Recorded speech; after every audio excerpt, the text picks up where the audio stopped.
Thank you.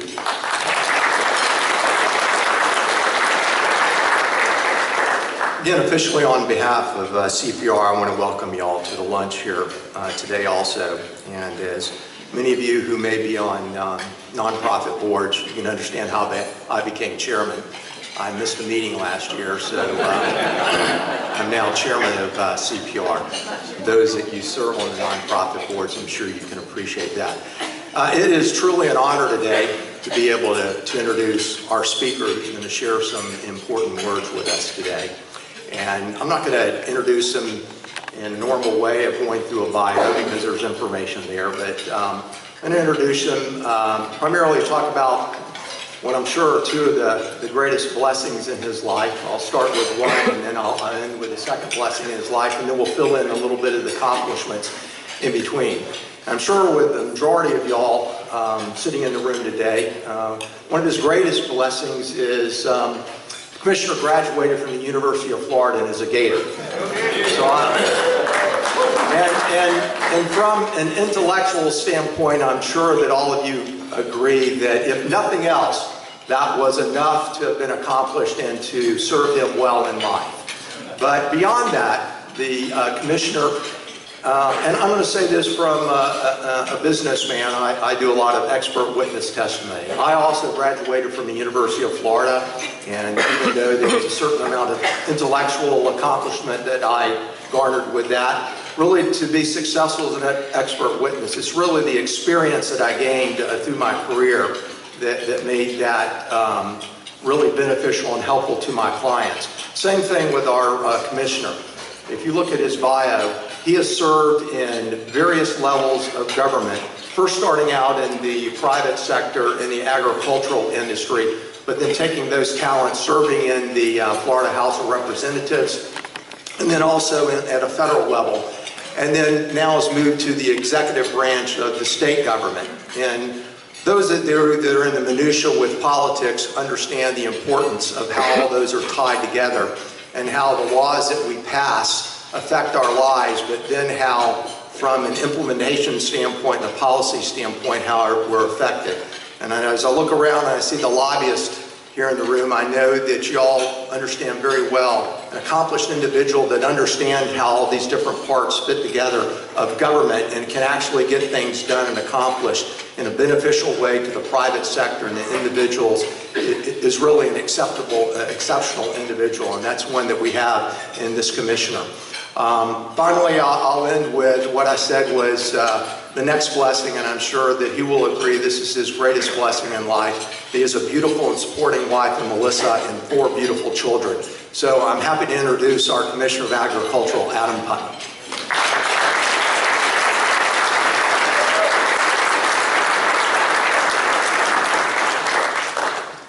Well, thank you very much, Walter, and thank you all for having me. It's a pleasure to be here. I'm wearing my gator tie while we're still undefeated. A little concerned about Saturday. I mean, last Saturday. I've written off next Saturday. Oh my goodness. It's going to be ugly. It's hard to be humble when you're a Gator, but the last 2 seasons we've had lots of practice. I'd like to thank our piano player. If you want to really complete the Gene Simmons look, you really need the bat on the face. I think that would work well for you. It's my treat to be here with you and share some of my thoughts on the important role in private property rights, the issues confronting our state and how these things fit together. Jesse did an outstanding job of laying out really where Florida's going, how remarkable that turnaround has been, and it's really staggering to think about the state that was the epicenter of the real estate and financial collapse within a very short period of time leading the nation, or very nearly leading the nation in job creation. That didn't happen by accident. And it's fragile. And elections have consequences. And so, you know, these are all important things, I think, to keep in mind.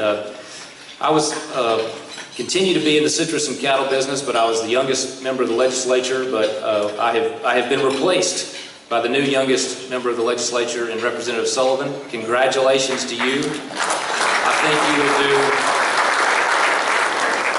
you'll do a way better job than that last youngest member of the legislature.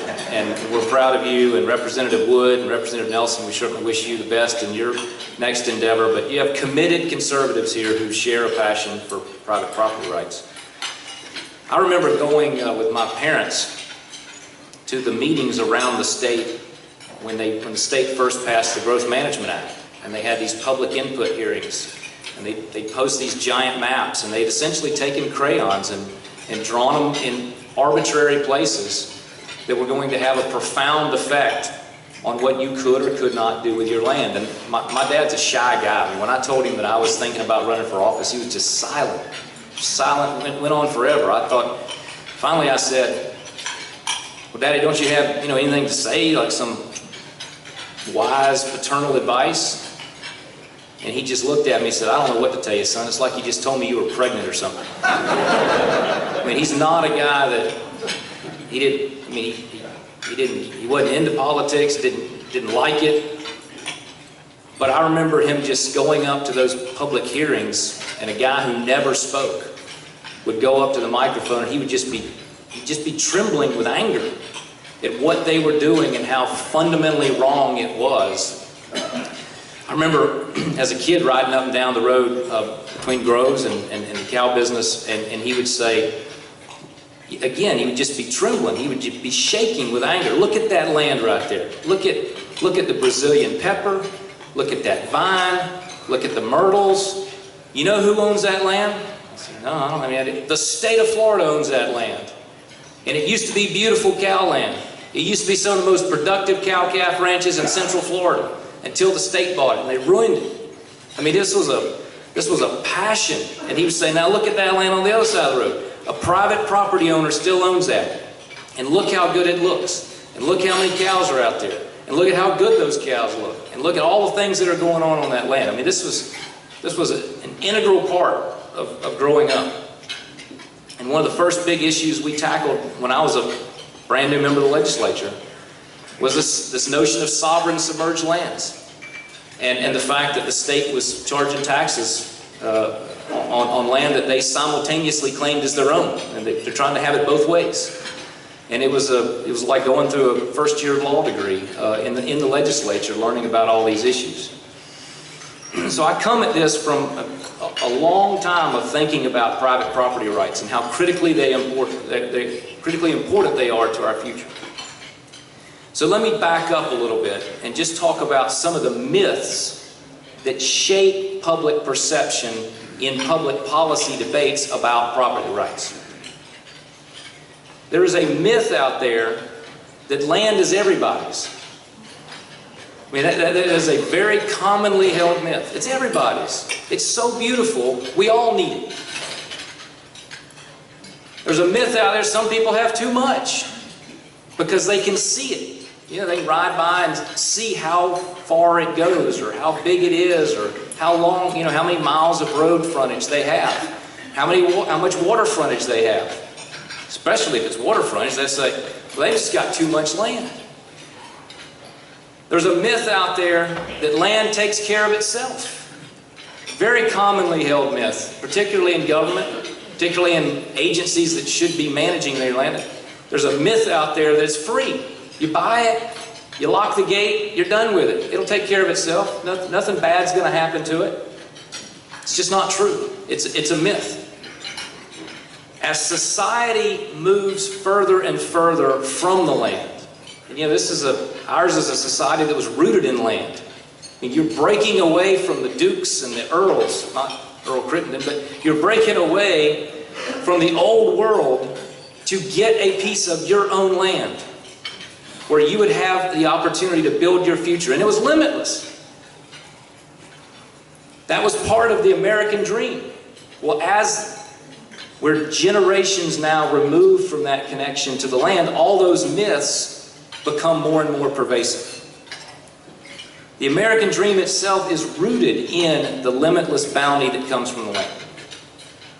And as fewer people own land, and there are fewer and fewer people who own land the greater the perception that land is a social good. It is meant for everybody. It is a social good, and all the good things that happen on that are also social good. So we live in a state that is an extraordinary state. As Jesse said, 94 million people came here last year to visit. Most of them came right here. 2/3 of them are probably on I-4 still. We live in a state that's got 19 million people on a pretty small peninsula. 94 million people visited. We're on our way to 100 million people. Most of the people who live here were not born here. Think about this. 80% of Make-A-Wish wishes are to come here. I mean, that just makes the hair stand up on your arm about how special our home is. Go hang out in the Orlando airport. I mean, it's the excitement of people who are hitting the ground in Florida. They've been thinking about this, dreaming about this, saving money for this for 2 years to come vacation here. People spend years shoveling snow, thinking about Florida. When I get done with this, I'm never going to have to do this again, and I'm going to be in Florida in January, and I'm going to wear flip-flops every day. People sit with their fists gripped on a steering wheel in some bridge between New Jersey and Manhattan, thinking about being in Florida one day. They write the last tuition check for the last child to leave the house. And they turn to their spouse and they say, the next one's for us. We're going to be on a golf course. We're going to be on the beach. We're going to be on the springs. We're going to be on a lake. But we're going to be in Florida. Florida, for most of those people, for most of our residents, for most of our voters, for most of our taxpayers, Florida is not a real place. It's a prize. It's a reward for a life well lived someplace else. And so when they get here, they don't want to be bothered with water policy. They don't want to think about private property rights. They don't want to think about infrastructure needs or higher education or pre-K. That wasn't what they were thinking about when they were shoveling snow in Michigan. That wasn't what was going through their mind in congestion in New Jersey. They don't want to be bothered with that. It's our responsibility to think about those big issues. And so, the state that for so many is a prize, a reward for a life well lived someplace else, I'm proud that we are that, but I want to be more. I want to be the state that gets that same group of ambitious, innovative people 4 and 5 decades sooner, so that they raise their families here, and they buy their first home here, and they build their business here, and they grow it here, and they find their piece of the American dream here in Florida, and that we're more than a haven for success from someplace else. And we can do that. And the greatest limiting factor to that is not our weather, it's not our natural resources, it's our government. It's getting it right.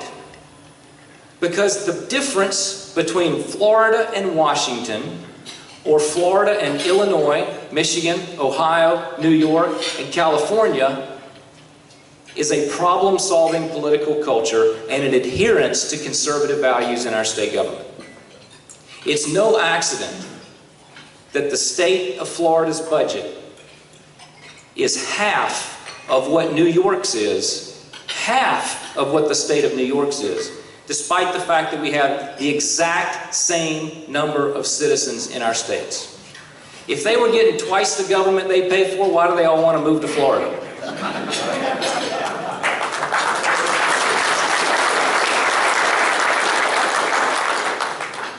So here are our challenges. And this is, I'm going to put my Ag Commissioner hat on here, but this affects everybody in the room and everybody in the state of Florida. The biggest long-term challenge to Florida's growth and prosperity, long-term, is water. Getting water policy right. Whether you want to build a subdivision, plant an orange grove, save the Everglades, it's going to come down to water. It's the biggest limiting factor. We have to get that right. We have an opportunity in the upcoming legislative session with the House and Senate leadership, who both stated that it's their priority, to do something pretty remarkable, because water is not one of those issues people campaign on most of the time, right? I mean, the crazy kid from Bartow, I campaigned on it, but most people are for education and against crime, right? That's what your mail pieces say. Water usually doesn't become one of those cutting issues until there's a crisis, until you get 5 hurricanes, or till you have so many wildfires that you've evacuated Flagler County, shut down 95, postponed the Daytona 500, and closed down Disney for the day. We have an opportunity to do water policy this year in a dispassionate, unemotional way that's not in response to a crisis. We have an opportunity to do something California wishes that they had done. And in doing so, find the balance, respect private property rights, protect our economic viability. The biggest limiting factor to that is the federal government. There's an issue out there called Waters of the United States. You've probably read one of the 3 editorials in the Sentinel about it. Waters of the United States is the most significant overreach of the federal government in environmental policy by the EPA in at least 2 weeks. But here's what it says. The historical definition of waters in states that are subject to federal jurisdiction, EPA, Corps of Engineers, and others, has been a navigability test. If it's a navigable water body, it's traditionally been viewed as a federal waterway. They've expanded that definition to be navigable water bodies and any waters connected to a navigable water body. That's a big jump. That's a huge jump. But they didn't stop there. They also said, and land that is seasonally or occasionally wet. That would be 70% of the state of Florida right now. Any land that has a subsurface lateral movement of water that ends up in a navigable water body. The aquifer. The lagoon around Cinderella's castle, subject to EPA. Concrete-lined ditches, roadside ditches, isolated wetlands, farm ponds, watering holes, all now subject to EPA jurisdiction, which means that if you want to do anything differently with your land than you've historically been doing with it, you have to get a Corps of Engineers permit. If you want a Corps of Engineers permit, you need to understand they move in geologic time. This is the biggest potential threat to Florida's recovery that's out there. And it impedes our own ability for Florida's future to be in Florida's hands. We're not without a pretty robust water quality and water quantity protection system. For any of you who've dealt with South Florida, St. John's, or Swiftmud, we're not without a DEP that's got a pretty progressive regulatory system. In fact, during one of the last water battles with Washington, we learned that half of all water quality data that exists in the U.S. is Florida data because of our decades of commitment to getting water right. We ought to be proud of that. But it shouldn't be used against us. The fact that we've been ahead of the curve, the fact that we've tried to do the right thing shouldn't be used as a hammer against us to punish us for having that data. So that's a singular threat. Waters of the U.S. Just last week, the House of Representatives in Congress voted on a bipartisan basis with 262 people voting to tell EPA to pull back that rule. Those kind of numbers aren't seen on Mother's Day resolutions. A bipartisan, 262-person vote in Congress telling EPA to withdraw that rule. That tells you how bad this is. When that many states and that number of people from both parties can come together and agree this is a terrible idea. In order to move forward on water issues, we also have to factor in the potential impact of Amendment 1. You have the analysis on your table. Florida has a long tradition of land acquisition and land conservation. We haven't always gotten it right. I would argue that we have bought land that we didn't necessarily need, that was attached to land that was entirely appropriate to buy and protect. Our ratio has been way off kilter. We've bought land that we didn't need to buy. We could have bought the development rights or the conservation easements, and it would have stayed on the tax rolls, continued to contribute to the economy. The landowner would have managed that property. It would have supported jobs, supported local school districts and other ad valorem purposes, and we would have accomplished the same environmental benefits. But we've got a long, rich tradition of having done this. Amendment 1 will write into the state's constitution that 1/3 of all dock stamps must go toward land and water conservation programs. It will write the state's budget into the state's constitution. Now, for perspective, I had a proposal last year to cut the sales tax on the electricity bills that businesses pay in half and dedicate the remaining half to school construction, because we currently fund school construction with landline telephone taxes, which in case you haven't been in a dorm lately, there are no phones hanging on a wall in a dormitory, but we're building dorms with landline telephone taxes. It was controversial. It was a lot of money. It was a big deal. It got passed, but it was $160 million going into school maintenance construction technology. $160 million went through the House committees, the Senate committees, thoroughly vetted, tough questions, tough votes, got done. $160 million. Without any action whatsoever on the part of the legislature, in year 1, Amendment 1 will put $600 million locked up for land and water conservation programs. $600 million in year 1, and within just several years, assuming the economy continues to recover, it will be well over $1 billion dedicated to that. It's my opinion it's going to pass. I mean, I'm not aware of any organized opposition to it. I'm not aware of any disorganized opposition to it. I believe it's going to pass. So we've spent the summer laying out options for the legislature to consider on how to apply those funds in a better way than they've been applied in the past. It should not be interpreted as only for buying more land that rain falls on. We have an opportunity to be smarter about how we go about these programs. And keep in mind, this is not new money. This is not manna from heaven. This is a redistribution of existing state resources to the tune of $600 million in year 1. So you got that issue first and foremost. It's my view that it should be interpreted broadly, that it should not be solely a land acquisition program. Where there are opportunities to protect our military bases from encroachment, and we decide that we need to own or acquire that land, and we negotiate a fair price with a landowner that compensates them for the loss of their land, that's an appropriate acquisition strategy. But a more appropriate one would be conservation easements, purchase of development rights, reorienting that ratio of how much of those land acquisition funds are put towards easements versus outright acquisition. Secondly, we have to manage the land that we have, and we have to allow the public who paid for it on that land. Our agency in the Florida Forest Service probably is the most aggressive, active manager of any state land managing agency, and we don't manage land as well as the private sector does. Being the gold standard government manager of land is not good enough.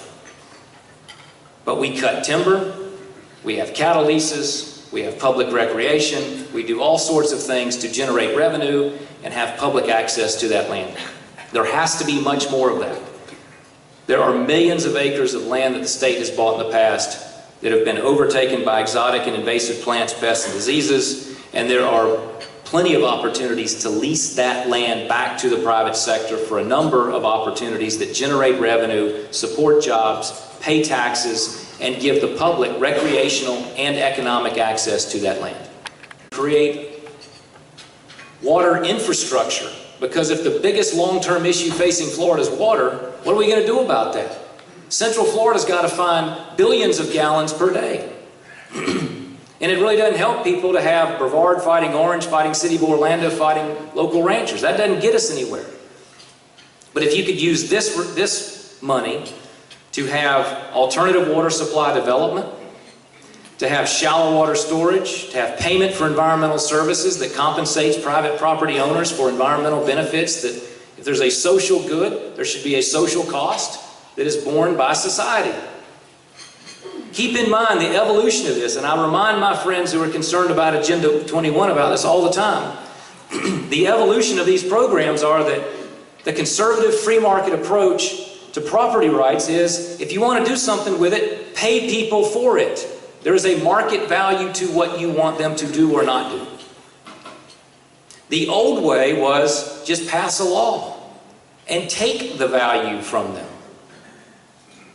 Thankfully, we have the Burt Harris Private Property Rights Act in the state of Florida, which is a model for the nation. So there is a market-based approach to environmental restoration, water supply development, wildlife habitat here in Florida that we have to continue to improve and build on. If there's an opportunity or a need out there to partner with cities and counties, to have a local government revolving loan fund, to upgrade sewer systems, to relocate spray fields away from spring sheds, to do any of those things, that's an appropriate use of those funds, in my opinion. It doesn't have to solely be used to take more land off of the tax rolls. And that's going to be the future challenges that our legislators are going to have to confront. So that's going to be the challenge of Amendment 1. As we move forward on these issues, it's important that every Floridian understand this isn't just Ag's issue. It's important to Ag because Ag loses first and Ag loses the most when there are conflicts over water. I mean, everybody understands that if it comes down to what the urban centers need, what iDrive needs, or what an Orange Grove needs, I know who's going to win that fight. But we're all in this thing. Shelby's about 200 miles circumference. They have hardened 26 miles of that dike. They got a long way to go. It costs $600 million to do what they've done. What could we have done with $600 million in other places if we weren't cleaning up the mess that the feds have left us? And so the challenge of getting water policy, water supply, water quality right is imperative. And I come back to what I said in the beginning. There has to be a culture of problem solving. I was in Washington long enough to know what a dysfunctional, hot, wet mess that town is.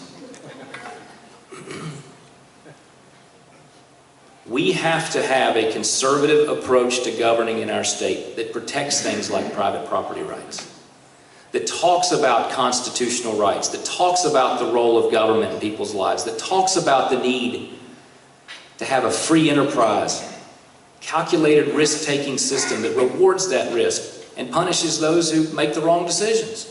I mean, that's the nature of a meritocracy. We need an opportunity society, not an entitlement society, whether it's on private property rights or any of a host of other things.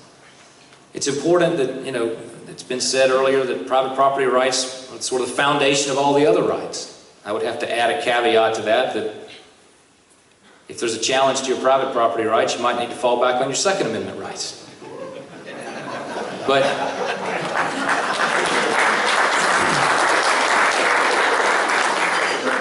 we're blessed to live in a state that still gets it.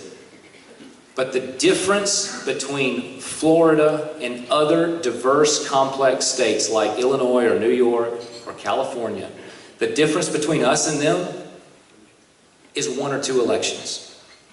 That's it. It's that fragile.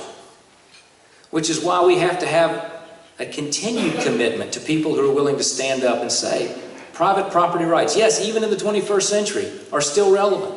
This isn't about the frontier. This isn't about taming the West. This isn't about draining the swamp. This is about private property rights in today's society being as important today as they were when the Constitution was crafted. And that's why your work is so important, and I'm so grateful for you being willing to do it. And then I would close by just this final thing, because I've spent a fair amount of time picking on Washington. As a conservative, we tend to be federalists, right? I mean, devolve government, push things down, let the government closest to the people. I have to confess, I'm frequently in conflict with one philosophy of mine or one deeply held belief of mine and the other deeply held belief, when I see cities and counties adopting things like shade ordinances that require you to get a permit as a forester to cut down each of your pine trees on your 400 acres. We are seeing, in terms of a threat to private property rights and a threat to our traditional sense of what people are entitled to do on their own property, there's a threat from Washington, and there's actually a threat from the local side as well. A continued expansion of ambition and aggressive stances taken at very local levels that have profound effects on the business climate. We spend a lot of time in Tallahassee refereeing fights between what should be a state issue and what has been overtaken as a local issue. And so I have to confess, I don't have a clean philosophical approach to that, because it's so startling to see some of these local governments be as aggressive as they are in that space. And so that's just something to be aware of as we continue, all of us, in our shared commitment to defend private property rights in the state of Florida and send a message to the rest of the country that we are a prize, that we are a reward for a life well lived other places, but we are so much more than that. And with the right leadership, built on the blessings, the natural competitive advantages and blessings that we have here in this state, we will be the state that will have politicians in all the other states saying, why do we keep losing our brightest and our best young people to the state of Florida to build their dreams? Thank you very much for the opportunity.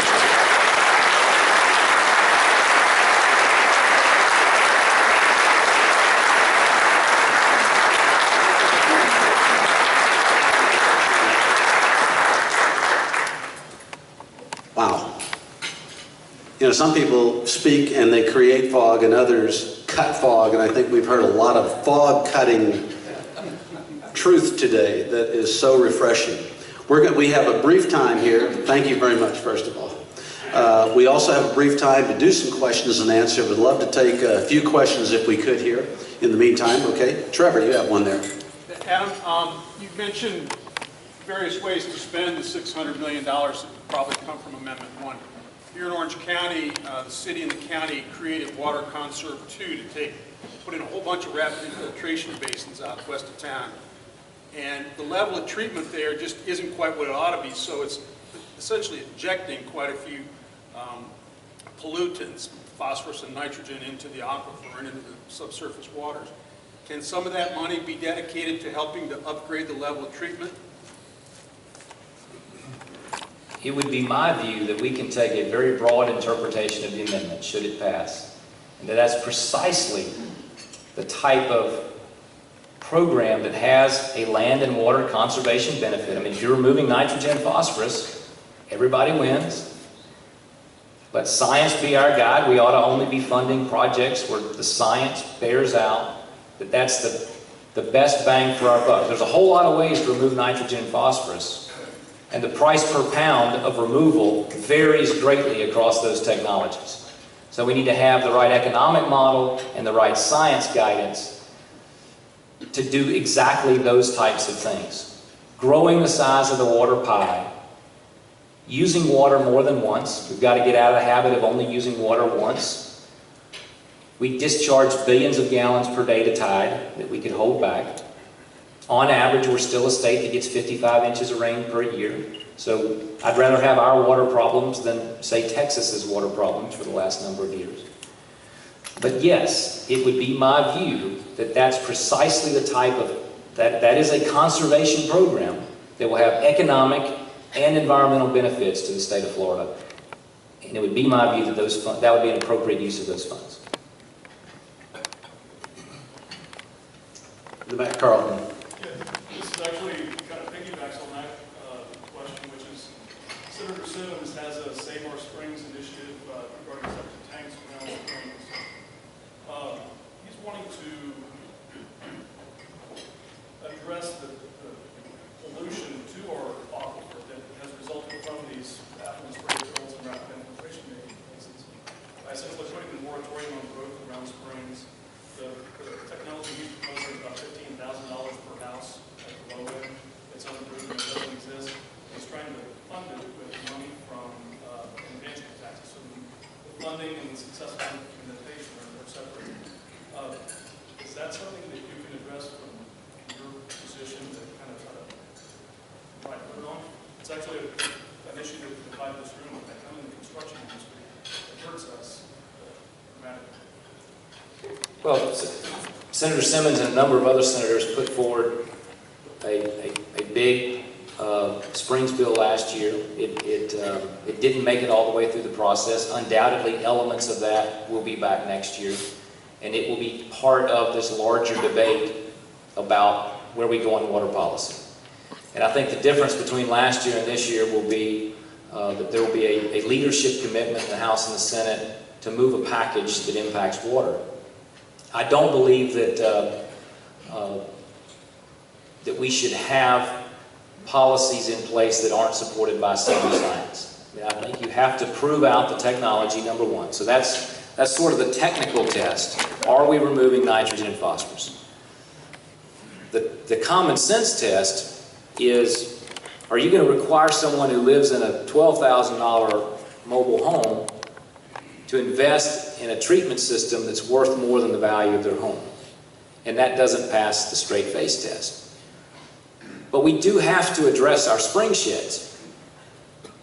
Springs in some ways are a whole lot easier to deal with than what goes on in the southern part of the state, because you can take your first magnitude spring sheds, and we've got 33 first magnitude springs in the state, and with some ease determine which ones are most impacted by urban areas, urban inputs, urban runoff, and which ones are impacted by ag issues. I mean, Jackson Blue, north of Mariana, is not impacted by overbuilding. You know, it's been impacted by conversion of timber into other things, and you've sort of accelerated erosion and other impacts on that spring shed. So you can divide your solutions per spring shed. Wakaiba is a totally different animal in terms of it being heavier to urban impact than it is to ag impact. So divide and conquer based on the appropriate spring shed. Itchnatuckney, you know, the city of Lake City had a spray field right next to the spring. It shouldn't be any great shock that we've got a nutrient load there. Anybody's ever flown into Tallahassee? What do you see when you go in for a landing in Tallahassee? There's sewer treatment plants right there at the top of the hill. The bottom of the hill is Wakulla Springs, where they used to film the Tarzan movies. So they probably need to move that. So we do have to have a science-based approach to solving the spring shed issues. Cost share with homeowners, cost share with cities and counties, cost share with ag, I think will all be a part of that mix to have that right balance. I think we need to prioritize the money. I don't think we ought to just spread it evenly across the state. We ought to identify the projects that we can make the greatest impact, that are at the greatest threat, setting minimum flows and levels, and working from there. And I think at the end of next year we will have a process that does something very close to that.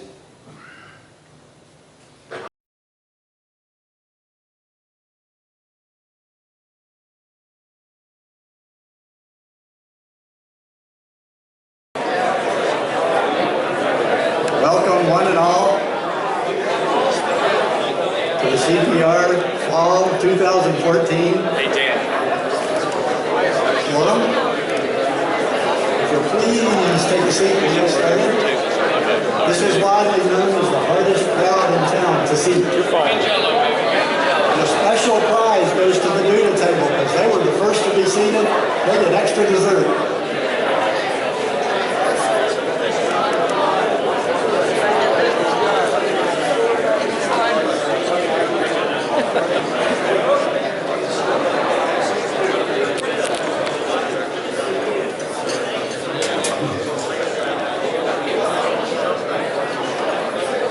Now that we're mostly seated, if we could, if everyone could find their place and stand for an invitation. Sit down and stand up. Stand up, so please. please begin. And it's now my honor to introduce Dan Peterson, the Executive Director of CPR. And if you haven't met him yet, please meet him. He's the one who's made all of this happen today. So please give a warm welcome to Dan Peterson.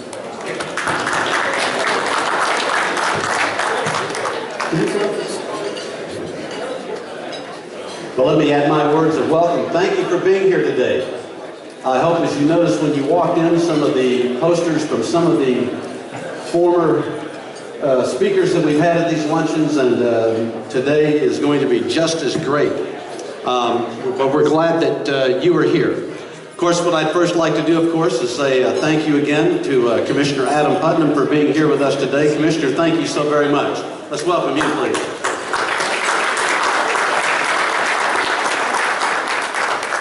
And then we have a number of our board members here who are today. You've already met Doug Dowdney. That's president and founder of the Coalition for Property Rights, but we have also our chairman of the board, and that is Walter Carpenter. Walter, where are you guys? Walter's over here at his table. Mr. Darrell Carter is here with us today. Back here, okay.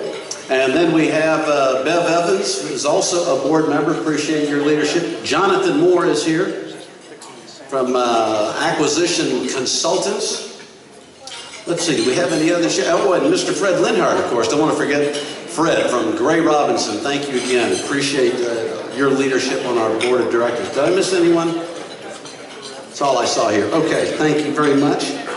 Also wanted to just say a brief word. The Coalition for Property Rights is a 501c3, and we live and die by the donations of people like you. And in the room today, we have a number of our corporate sponsors, and there's too many of them to go into. But I did want to say a special thank you to those of you that really are the backbone for CPR, and you allow us to, to do what we get to do. I did want to say a special thank you to our event sponsor today, and that is the CPR firm. It is the CPA firm. Little Freudian slip there, of Everett, Warmus, and Durkee. And we have with us today the CEO of the organization, and that is Mr. Jim Warmus. And Jim, could you come up for just a minute and be recognized? Thank you so much for sponsoring our event today. Thank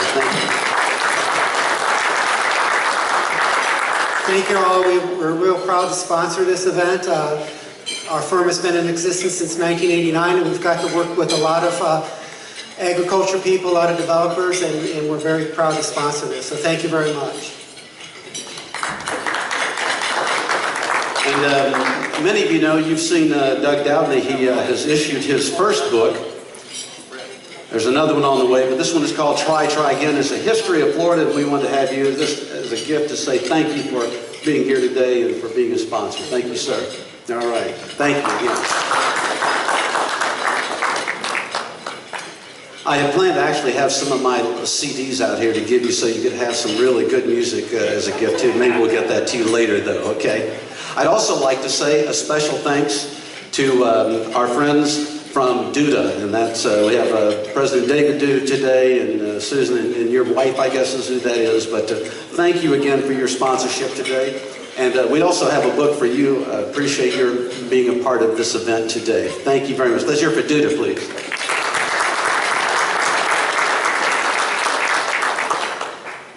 And then actually joining Doug Dowdney at his table is Mr. Kerry Gaylord and two of the other partners for the firm Gaylord, Merlin, Ludovici.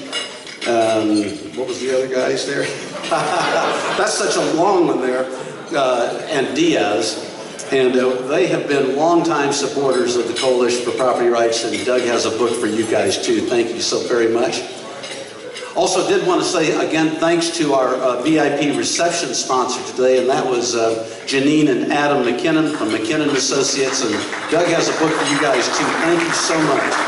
We really appreciate it. These are the kind of things that make these great events possible.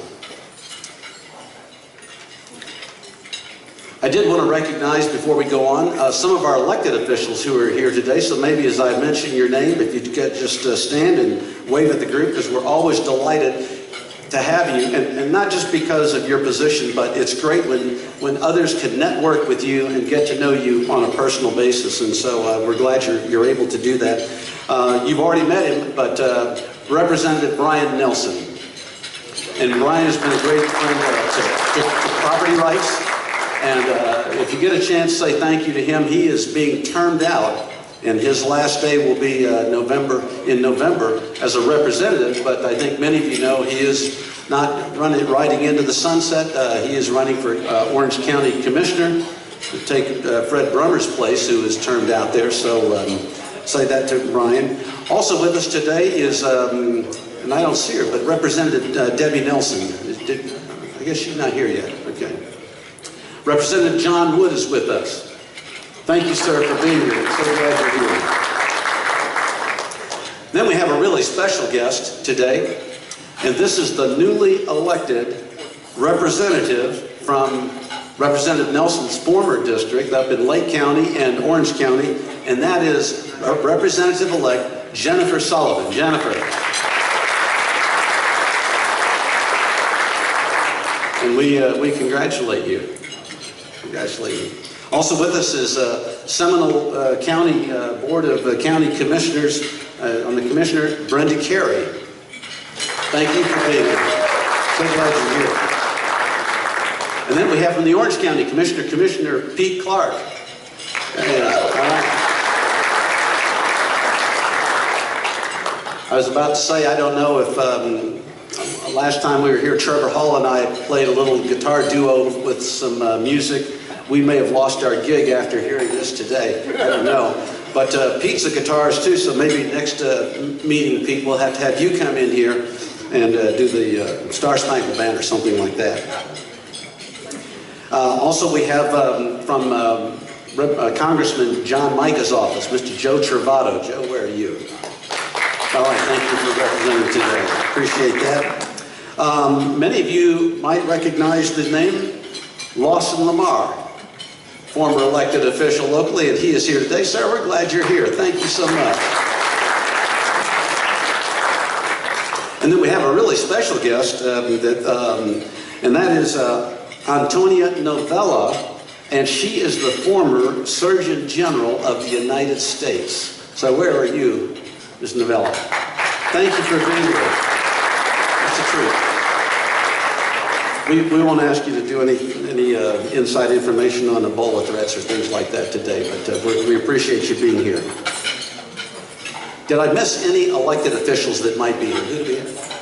Orange County Property Appraiser Rick Singh. Ah, yes, okay. Rick Singh, Orange County Property Appraiser. Thank you for being here. All right, did anybody? Sorry? I can't hear you.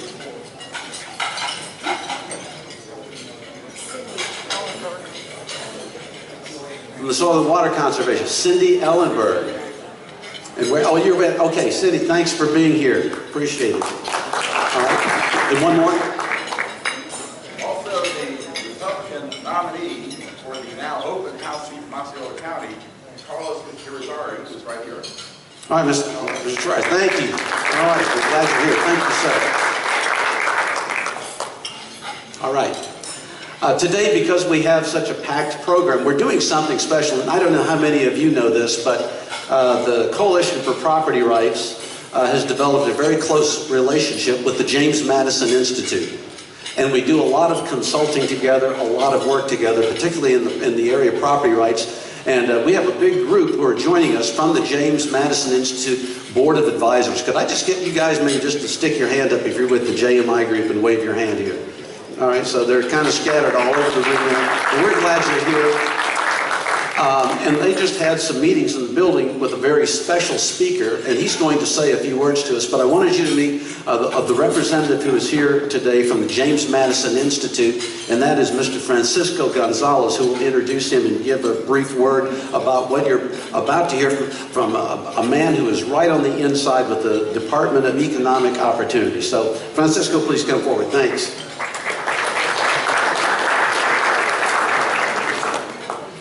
Thank you, Dan. I want to thank everyone for being here. How did I know that there was going to be music here with Dan heading up this organization?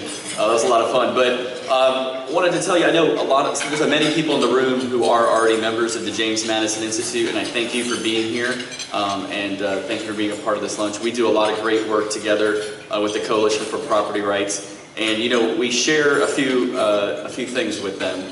First of all, we share a board member in Fred Linhart, and so he's both on our board and on the Coalition for Property Rights board, as you know. Also, our namesake, James Madison. You know, James Madison spoke very highly about the role of protecting private property rights. In fact, he said government is instituted for the purpose of protecting private property rights. It's actually the first role of government. And so I think we share that. We've shared that vision ever since we were founded in 1987 by Dr. Stanley Marshall. God bless him, he actually passed earlier this year at the age of 91. But we continue to strive on with public policy ideas that help shape the future of this great state of Florida. And just so honored to be here. If you need any more information on JMI, visit our website, jamesmadison.org, and we'll be happy to help you with many resources. But today I want to introduce your first speaker of the day, Jesse Panuccio. Jesse joined the Department of Economic Opportunity as their executive director in January of 2013. DEO, many of you may be familiar with, is the state agency charged with coordinating and managing statewide economic, labor force, and community development. And I think you've got somebody there heading that office who understands that it's, you know, that's not the role for government. The role for government is to protect what you all in this room are doing to create jobs around the state. So I think you're going to hear from a good young man who's leading that office. His department oversees 1,600 employees and a $1 billion budget. Under his guidance, DEO has implemented a variety of agency-wide initiatives to strengthen the ties between economic, community, and workforce programs, while also streamlining agency operations and increasing transparency. Prior to his position there, he actually served Governor Scott as his general counsel during the first 2 years of the Scott administration, where he managed the legal affairs and staff of the governor's office, helped direct and coordinate litigation and legal policy across state agencies, and advised the governor on over 80 judicial nominations, and also served as the governor's chief ethics officer. Before joining the Scott administration, he practiced law with the Washington, D.C.-based law firm Cooper & Kirk. Jesse Panuccio has a law degree from Harvard University and also from Duke, and I'd like to welcome him to the stage.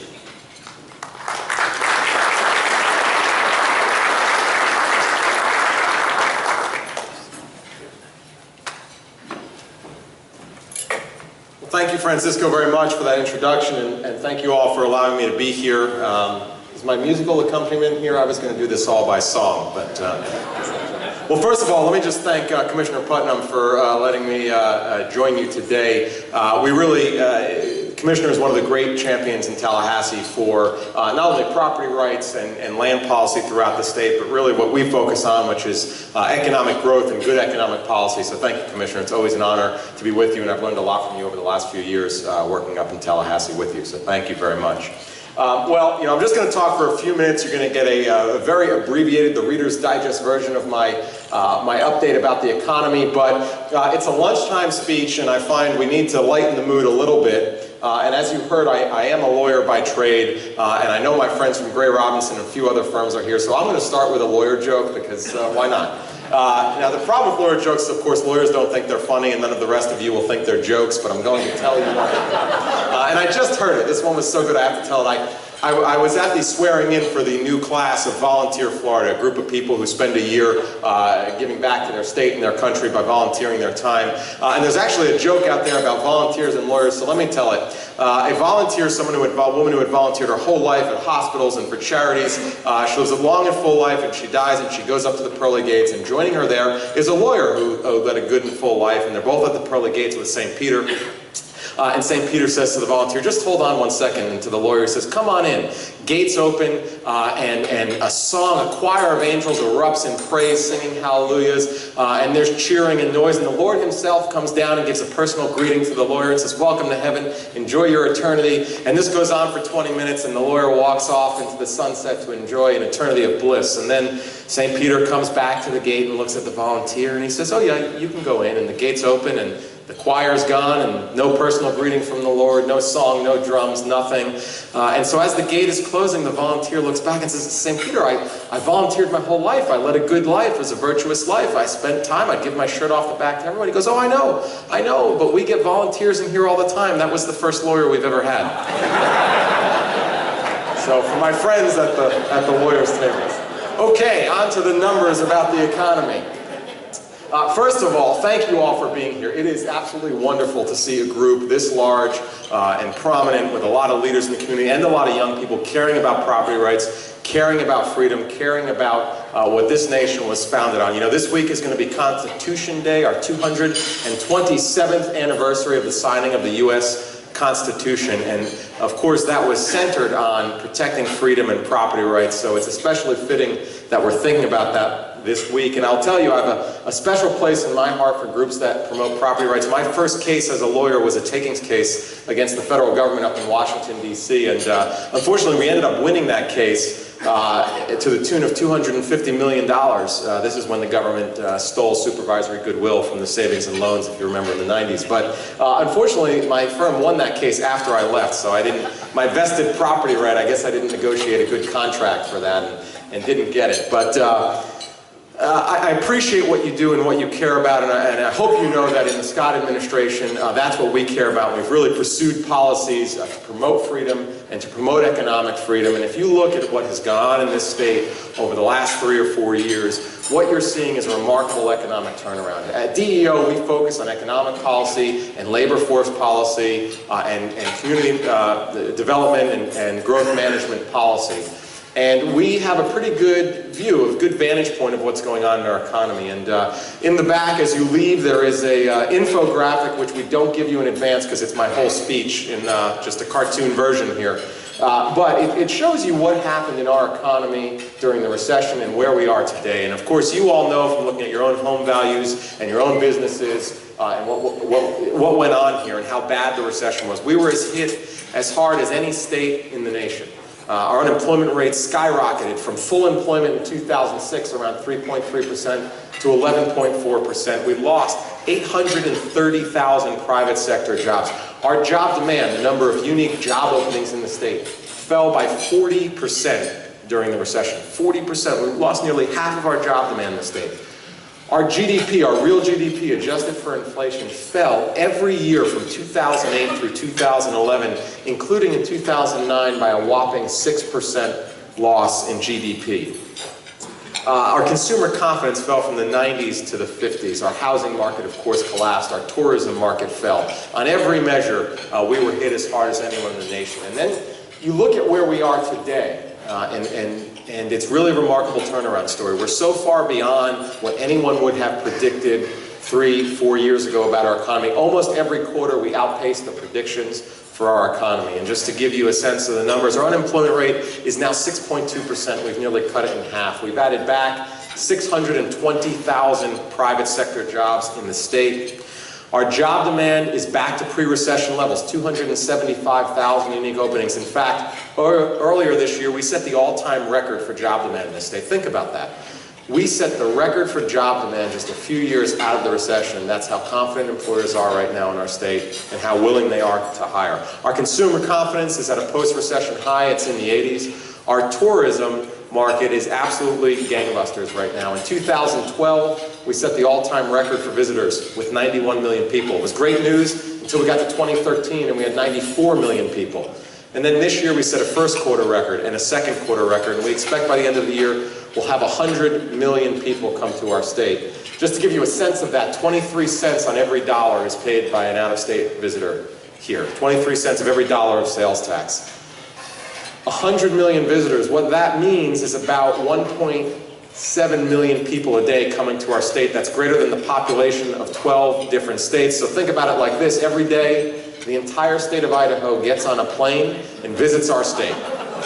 And they spend a lot of money, they pay the bed tax, they pay into the economy, and you'll like this, when they need a social service, they get back on the plane and go charge Idaho for it. So it's an incredible economic impact for our state. And Orlando, especially, 59 million visitors last year, became the most visited city in the world, which I think is remarkable if you think about that and some of the great cities in this world. More people come to Orlando than any other city in the world. And so that turnaround is being noticed. If you look at the Financial Times and the rating agencies and those who look at business climate, they're looking at Florida again as a great place to do business and a great place to grow a family. Best example I can give you of this, the Wall Street Journal, 7 years ago, they had a top of the fold story and it said, "Is Florida over?" This was on the front page of the Wall Street Journal in 2007. Today in 2014, they ran a story that said, the headline, the question was, "Has Florida found the secret to saving the economy?" That's the difference in the recession economy in Florida versus the economy we have here today. And on all of those numbers, we tend to be leading the nation and outpacing our peer states. Our job growth rate has been better than the nation's for over 2 years. Our increase in job demand is triple the national rate.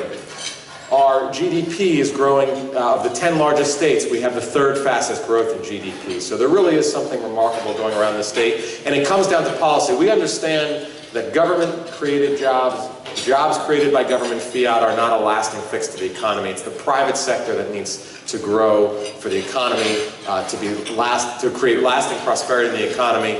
But we know that we create the policy and risk environment in which you operate. And so we focused on tax policy. We've cut taxes over 40 times in the last 4 years. Regulatory policy, reducing overly burdensome regulation. Infrastructure investments and investments in people through education and workforce training. And lastly, through a coordinated approach to economic development. Governor Scott is truly focused on making sure we're competitive with other states and that we are competing for every major economic development project out there. I want to close and leave plenty of time for Commissioner Putnam. I know he's going to go more in depth on some of these issues, and particularly on water policy and some of the things in his purview. And I always learn a lot, so I look forward to that. Let me close by just saying, I hope you're optimistic about Florida and our state right now. I know Governor Scott is. I asked him once why he took the job, why he wanted to run for governor and become governor. He said, look, I'm worried about the nation and where we're going, but I believe where Florida goes, the nation will follow. And if we can show we can dig this economy that was hit so hard out of a recession with a good suite of policies, we can be an example for the nation and the world, and they will have to stand up and take notice. And so I hope you are taking notice of what's happening in this state and telling the Florida story. The only way that our policies, our good tax policy and our good regulatory policy is going to make a national splash is if you are telling the Florida story. So please do that. Please contact us at DEO if we can ever be helpful in your plans and your growth. And thank you very much. I look forward to hearing from the Commissioner. Thank you all. Appreciate it.